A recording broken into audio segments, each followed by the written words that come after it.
تو ساسا کہندے نے یا رسول اللہ میں ایک نیکی کیتی ہے مینوں اس تے مان بڑا ہے. حضور نے فرمایا تو کی کیتی؟ عرض کیتی یا رسول اللہ میں ڈیرہ دار بننا ہے, مال مویشی بہت نے, اونٹاں دے بہت بڑے ریوڑ نے میرے کول, میرے 2 اونٹ گم ہو گئے, میں تلاش کرنے واسطے نکلیا. یا رسول اللہ کی جگہ تے نا مینوں اپنے اونٹ مل گئے, ایک دوسرا ریوڑ سی دے نالو 2 اونٹ شامل سن اور چڑھ رہے سن. مالک انہاں اونٹاں دا مقام دے نال ٹیک لگا کے بیٹھا سی. تو میں اودے کولوں پوچھیا یہ سارے اونٹ تیرے نے؟ انہیں کہا انہاں 2 تو علاوہ باقی میرے نے. میں کہا یہ 2 میرے نے. کہ اندر تیرے نے, تو لے جا, بہرحال مسافر ہیں, بیٹھ میں تینوں. انہیں پانی منگا لیا. کہندے نے پریشان سی. تو میں اودے کولوں پوچھیا تو کیوں پریشان ہے؟ تو کہندا ہے کہ میری بیوی اس وقت ولادت دی تکالیف تو 2-4 ہے, تو پریشان اس وجہ تو ہاں کہ اگر بیٹی پیدا ہو گئی تو مینوں دفن کرنی پڑے گی, کیونکہ اسی بیٹی پال دے نہیں. اجے بات ہو ہی رہی سی تو اس دی لونڈی نے آ کے کہا کہ مالک افسوس تیرے گھر بیٹی پیدا ہوئی. انہیں کہا کہ جلدی کر انہوں لے کے آ, انہوں دی ماں نہیں دکھانا, لے کے آ, میں انہوں دفن کراں گا. میں ایک دن بھی بیٹی اپنے گھر وچ نہیں رکھنی. کہندے نے جدوں بیٹی کپڑے وچ لپیٹ کے لے کے آئی تو میں دیکھیا بچی بڑی خوبصورت ہے, میرا دل نرم ہو گیا. تو میں کہا تو دفن نہ کر. کہندا پھر میں کہا مینوں دے دے. کہندا تینوں دیاں تے تو مینوں کی دیویں گا؟ میں کہا 2 اونٹ جڑے میرے ایتھے نے تو ہی رکھی رکھ. ادے نہ اکھاں وچ لالچ پیدا ہو گئی. تو کہنے لگا کہ جس اونٹ تے تو بیٹھ کے آیا نا, یہ تیسرا بھی دے جا تے بیٹی لے جا. میں کہا سودا ہو گیا, غلام نو بھیج مینوں گھر چھڑ کے تے اونٹ لے آوے. آقا 3 اونٹ دے کے تے میں بچی لے لئی, میں حویلی چ لے آیا, میں اپنی لونڈی دے حوالے کر دیتی. میری لونڈی نے پالنا شروع کر دیتا. آقا میں حویلی جانا ہے نا تے میں بچی نو چک کے جدوں چولی چ رکھدا ہے تے مینوں نا بڑی لذت نصیب ہوندی ہے, مینوں بڑا سکون ملدا ہے. یا رسول اللہ مینوں اس نیکی نے نا بڑی لذت دتی, بڑی راحت دتی. تو میں نے اپنے غلاماں نو بلا کے آکھیا عرب وچ پھیل کے تحقیق کر کے دسو کہ کیڑا کیڑا قبیلہ بچی دفن کردا ہے. انہاں نے چند دنوں بعد رپورٹ دے دیتی فلاں فلاں قبیلہ بچی دفن کر دیندا ہے. تو میں کہا کہ تسی انہاں قبیلیاں دے ارد گرد رہنا ہے, جس قبیلے بیٹی پیدا ہوئے تساں مینوں دسنا ہے, میں انہوں کسی قبیلے دی بیٹی دفن نہیں ہون دیاں گا. یا رسول اللہ مینوں پتہ چلدا سی وہ فلاں قبیلے وچ دھی پیدا ہوئی ہے, میں 3 اونٹ لے کے چلا جاندا ساں, 3 اونٹ دے کے دھی لے کے آندا ساں. یا رسول اللہ بعض علاقے دے لوگاں نوں پتہ چل گیا, وہ پہلے ہی پیغام بھیج دیندے سن ساڈے کول بیٹی ہے 3 اونٹ دے تے بیٹی لے جا. میں 3 اونٹ دیندا ساں, بیٹی لے آندا ساں. آقا 2-4 دھیاں دی گل نہیں, میں 360 بچیاں دی زندگی بچائی ہے. 360 بچیاں دی زندگی میں بچائی ہے. آقا میری حویلی چ نا 360 بچیاں پلدیاں نے. میں جدوں گھر جانا نا تے وہ دوڑ کے آندیاں نے, وہ مینوں اپنا باپ سمجھدیاں نے, میں انہاں نوں اپنی بیٹی سمجھدا ہے. آقا کوئی میرا ہاتھ چومدی ہے, کوئی میرے پیر دباندی ہے, کوئی میرے سر دی مالش کردی ہے. یا رسول اللہ دسو مینوں اس نیکی دا اجر ملے گا کہ نہیں ملے گا؟ امام الانبیاء دی اکھاں وچ آنسو نے. حضور نے نا اٹھ کے تے میرا متھا چومیا, فرمایا ساسا تو کتنا رحم دل ہے, اللہ نے تیرے دل وچ کتنا رحم رکھیا ہے, تو پوچھدا ہے تینوں اجر ملے گا کہ نہیں ملے گا؟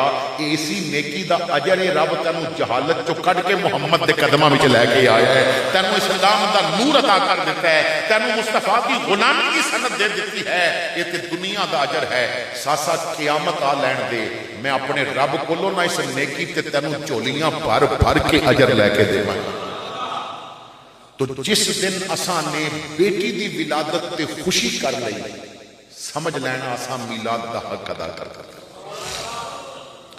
حضرات گرامی اگے چلو.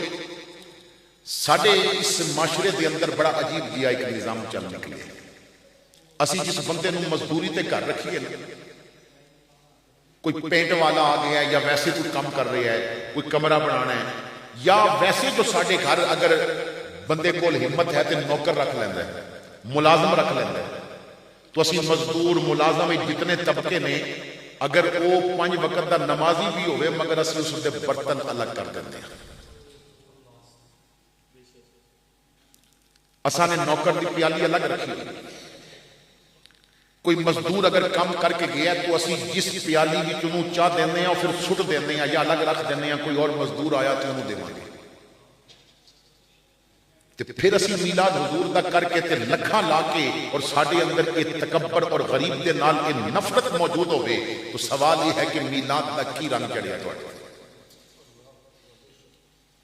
اسی حضور دا موجودہ بیان تو کرتے ہیں لیکن کبھی سوچیا یہ بس 70 صحابہ نے جو دودھ جھوٹا کیتا سی وہ میرے رسول نے آخر تے اپنے منہ لایا 70 صحابہ نے جو دودھ جھوٹا کیتا ہوا سی وہ میرے آقا نے آخر تے خود پیتا ہے جس رات کملی والے رب دے مہمان بنے نا اگلی صبح ایک برتن دے وچ کھانا کھایا جا رہا ہے ایک پاسے آمنہ دا لال کھا رہا ہے ایک پاسے کالے رنگ والا بلال پیا کھاتا ہے تے نالے حضور کھانا پہ کھاندے نے تے نالے فرماندے نے بلال او میں جنت وچ ٹہلدا پیا ساں تے میں جنت دیاں سڑکاں تے تیرے چلن دیاں آوازاں بھی سنیاں نے انی سمیت تو دفع نہ لئی کا یا بلال فی الجنہ اے بلال میں جنت وچ تیرے چلن دی آواز اتھے میں ایک بات عرض کرنا چاہتا ہوں لوگ کہندے نے تسی درود اتھے پڑھ دیو تے نبی مدینہ پاک نے تے نبی کس طرح سنتے نے اور میرے بھائی آواز تو پہچاننا سوکھا ہے آواز تو پہچاننا گلی وچ 50 بچے پہ کھیلتے ہون تے جدا ایک پتر ہے او دا پتر بولے تو سمجھ جائے گی میرا پتر پہ بول رہا ہے سمجھ آئی ایک قسم دا یونیفارم پایا ہوتا ہے سکولوں چھٹی ہوتی ہے اگر 500 بچہ بھی نکلے تے پیو دی نظر صرف اپنے بچے تے جائے گی شکل تو پہچاننا بھی سوکھا ہے آواز تو پہچاننا بھی سوکھا ہے ٹھیک ہے تواڈے علاقے دا اگر کوئی نعت خان گلی چوں گزر رہا ہے تے گنگنا رہا ہے تے تسی اودے گنگنان تو سمجھ جاؤ گے فلاں نعت خان پہ جاندا ہے آواز تو پہچاننا سوکھا ہے لیکن گلی وچ تہاڈا پتر پیا چلدا ہے ہن چلن دی آواز تو تسی نہیں پہچان سکتے کہ میرا پتر پیا چلدا ہے امام الانبیاء فرماندے نے اعتراض نہ کریو کہ درود کوئی پڑھے تے میں کنج پہچاناں گا میں تے چالا سن کے پہچان جاندا کون پیا چلدا ہے یہ تے درود والے دی تے گل ہی وکھری ہو گئی ہے میں تے چلن دی آواز تو پہچان لینا میرا بلال پیا چلدا ہے تو جدو مہر علی گولڈن درود پڑھے گا تے محمد کیوں نہیں سنے گا جدو محمد رضا بریلی درود پڑھے گا تو محمد کیوں نہیں سنے گا آج لے ان کی پناہ آج مدد مانگ ان سے پھر نہ مانیں گے قیامت میں اگر